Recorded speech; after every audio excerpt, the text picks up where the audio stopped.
ay miyembro ng Tanay PNP. Ito ay inisyo ng warrant of arrest sa kasong rape at object rape.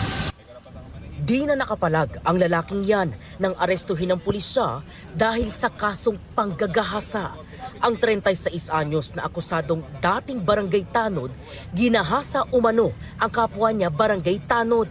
Ayon sa pulisya, May 2025 nang mangyari umano ang insidente sa barangay Katipunan, Bayani sa Tanay, Rizal. Ang victim po is 29 years old. No? Nag-take advantage itong accused natin while they are on duty. Kasi pare silang barangay tanod. Nung nakita niya na silang dalawa lang, ayun, ginawa niya yung panggagasa. Nagsumbong daw sa mga otoridad ang biktima. Tumakas at nagtago naman daw sa ilang probinsya ang akusado. Matapos ang halos isang taon, isang informant ang nagsumbong tungkol sa kinaroroonan ng lalaki. Isang operatiba ng Tanay Police ang nagpanggap at naging textmate ng akusado na nakipagkasundong makipagkita. So initially, kumagat naman siya, magmi-meet up sa Subic. So pumunta yung mga intel operatives natin doon, inintay siya, pero hindi siya sumipot. Biguri ng pulisya na matunto ng akusado sa ilang barangay at istasyon ng pulis sa Subic.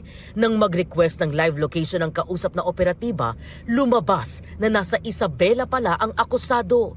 Nagpatuloy raw ang pakikipag-usap ng operatiba sa akusado hanggang sa nagkasundo ang dalawa na magkita sa Cabanatuan, Nueva Ecija. Nagpadala pa ng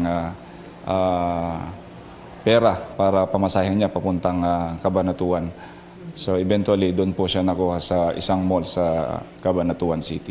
Wala na siyang nagawa kasi yung mga intel operatiba outnumbered na siya. Mariing itinanggi ng akusado ang paratang na panggagahasa. Aniya, may relasyon sila ng biktima. Wala pong nangyari pong panggagasa pong gano'n, ma'am. Naging kami po sa chat. Tapos nagbiro po siya na pasukin kita dyan sa CR. Ay naglalaba po ako sa CR po. Ibigla niya po pinasok doon. Hindi rin daw siya nagtago. Isinama lang daw siya ng kakilala niya para magtrabaho bilang construction worker sa Bulacan at Isabela. Giit niya, kaya siya kinasuhan ay nagalit daw sa kanya ang biktima matapos siyang tumigil sa pakikipag-usap. Masama po ng loob. Gwapo ng mga anak ko na sinisirap mo mga buhay po nila. Wala po sa kanila magpaparal mo, makulang kami po. Kung pinapahayag ko po na inosente po ako kasi po, ma'am. Walang pahayag ang biktima. Sinampahan na ng kasong rape at object rape ang akusado na nakadetain sa Tanay Municipal Police Station Custodial Facility. Ito ang unang balita. EJ Gomez, GMA News.